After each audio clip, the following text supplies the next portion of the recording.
Yo, what's up guys? Welcome to a Warcraft 3 Netease ladder game. We have an interesting one actually. We have an Undead versus Night Elf matchup, I believe. Rudan spawning in as the blue Night Elf player on the top left. It's been such a long time since I've casted a game with Rudan in it. I believe the last time I did so, let's see, 4 years ago. So, yeah, that's actually a very long time. Actually, yeah, Zotac days, basically. I have not casted another game with him since, so yeah, let's see how well he does this time around against Infi. For some reason, Infi is playing an undead, so I mean, it says Infi on the replays website, and well, I am curious to see how this does, because I don't think I've ever seen Infi off race as an undead player before. I've only seen him play Night Elf. I think that's his best off race, I think. Yeah, undead. Interesting. I just spent like half an hour, maybe 40 minutes casting Moon versus Check, and then I found out that they were from GCS. I don't. Yeah, I'm. Yeah, kind of demoralizing, honestly. I don't cover GCS because Back to Warcraft guys do it already, so it's kind of like double dipping. Why would you double dip, honestly, if there's already an existing one? So, yep, they have it on Twitch, so yeah, if you want to watch that, then you can watch it there. Another thing, it's been a very long time since I've casted, and that is because I was busy with assignments and tests, and hopefully things will be maybe a little more normal now that those are all almost over.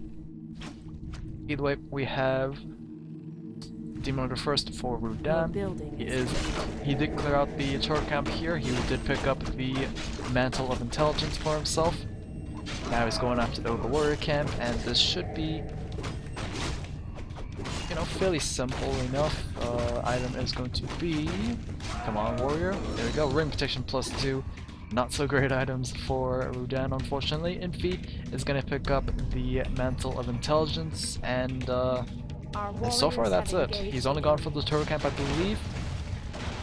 Yep, and he's clearing out the second turtle camp long distance style, and he will try and harass with his skeletons. Ghoul opening, I believe, because it is a Night Elf matchup, so ghoul opening is kind of the way to go, I guess. And yeah, Death Coil, oh, I believe the detonate actually happened before the Death Coil landed, so nice read there from Rudan, actually predicting that to happen. And yeah, no free wisp kill there for the Death Knight.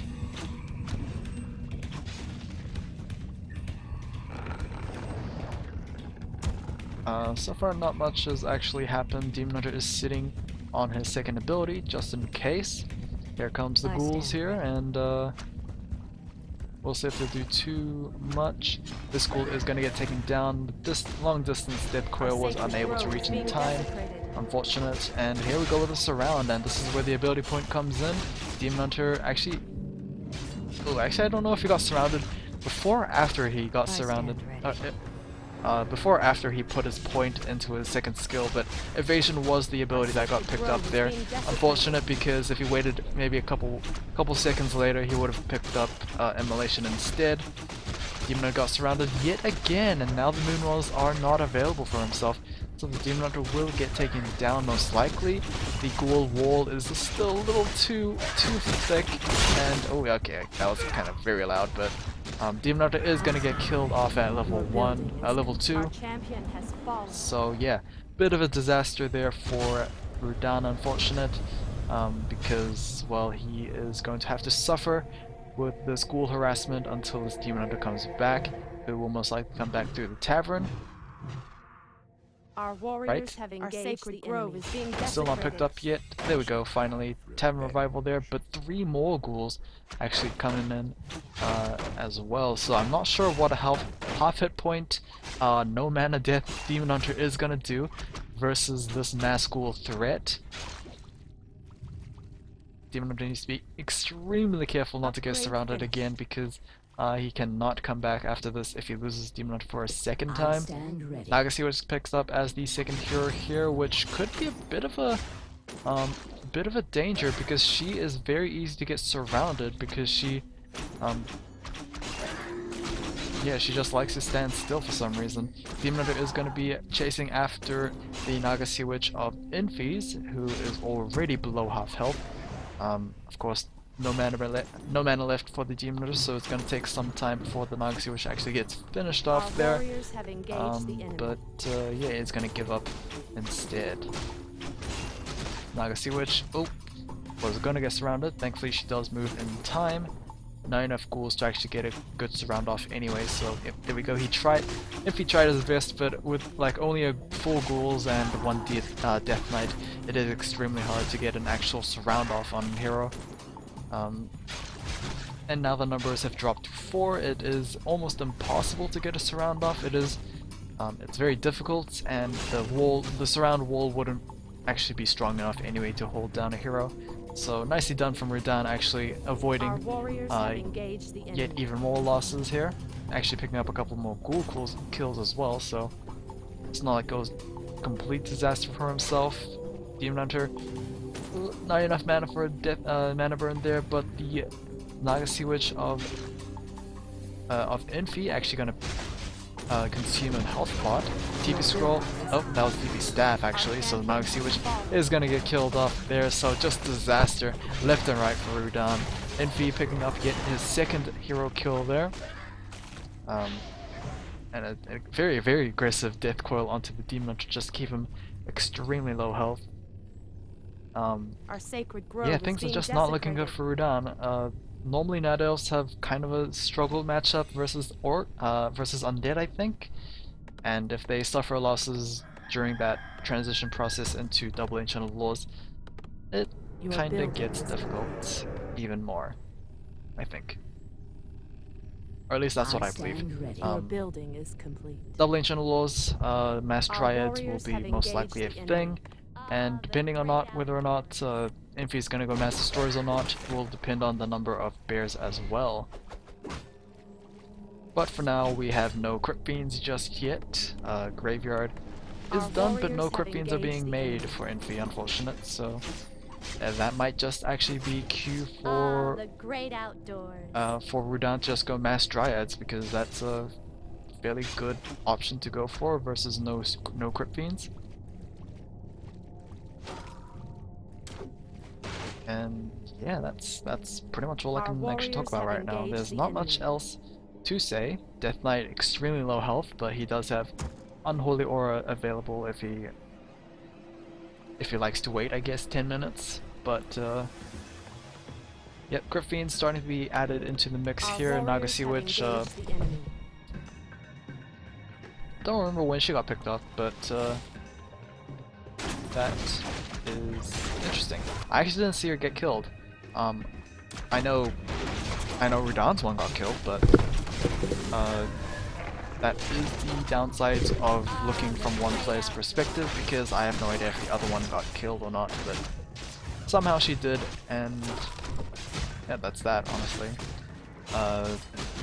Creeping for both sides here. Level 2 should be gained for the Nagasi Witch. Death Knight still has a ways to go until level 4. Level 2 for the Nagasi Witch of Rudan. Research finished. Are we gonna see a third hero? It doesn't seem like it. I mean, tier 3 is not even done. I don't think.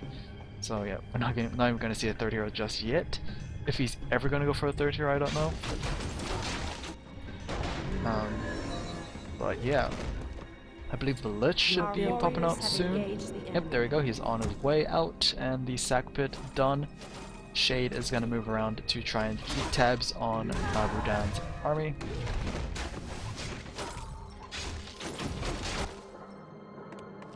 Meanwhile, Destroyer form is nearly done as well, so kind of a difficult spot for Rudan to be in because there's no clear indication if it's gonna be like more than 2 destroyers or if it's gonna be a dozen Cryptians or not. Armor supply 43 versus 40. Rudan is slightly ahead. Upgrade finished. And yeah, that's pretty much it. I think the hero advantage will eventually go towards Infi, just because the straight up power of these 3 heroes together. Just so much magic burst. And the levels are fairly even, but we have an additional lich, so yeah, it comes to the point where the first and second hero are the same levels, but there's a third hero to consider as well, so hero advantage will go towards Infi. Level 3 the Naga Wish, Demon Hunter is just a slivers away from level 4. Meanwhile for Infi, sliver away from level 4 the Death Knight, and the Naga Wish is slightly away from level 3 as well. We'll be able to get that level up thanks to the Ogre Lord camp over here. Is going to drop the Tome of Experience, which actually gets picked up by the Death Knight, surprisingly. Really greedy Death Knight there. I think he was very anxious to pick up the item, which is going to be a Helmet of Valor, and that will be +4 intelligence, agility and strength. Research. Probably the worst one of the bunch, honestly. Yeah, because strength's good for the Death Knight, but he would like the intelligence as well. So Medallion Courage would have been better, or agility intelligence would have been better, I guess. Hood of Cunning. It's just that, yeah, intelligence is basically the only stat that a Death Knight would want.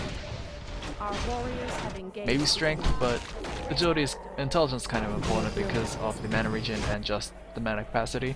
Destroy being used as a scout, which is kind of interesting. Really weird because we already have a Shade chasing this army anyway. Roar is going to be consumed by the Destroyer there. Go for some pot shots, but nothing too substantial. Both players keeping at it and no upkeep for now. No expansion attempts as far as I can see. Now that both players are at no upkeep.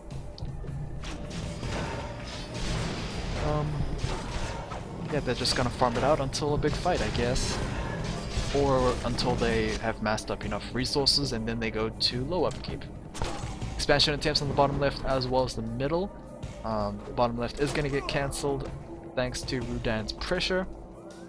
Meanwhile over here, over here on the middle, has not been spotted just yet by Infi, so this might be a little bad. But we shall see if it actually is going to be bad or not. Destroyer yet again being annoying. TP Scroll is going to be used to try and defend the main base. Moonwell is going to be destroyed. That is going to put him down, or at least supply blocked at least. So yeah, that's it. He didn't actually go over 50 supply, so he is not upside down. But this expansion still yet uncontested, halfway done. Not spotted by Infi, I believe. Yeah, not spotted. Not even the Shade has spotted this, so this is going to be pretty crucial for Rudan. Why can't I switch to his perspective? There we go. There we go.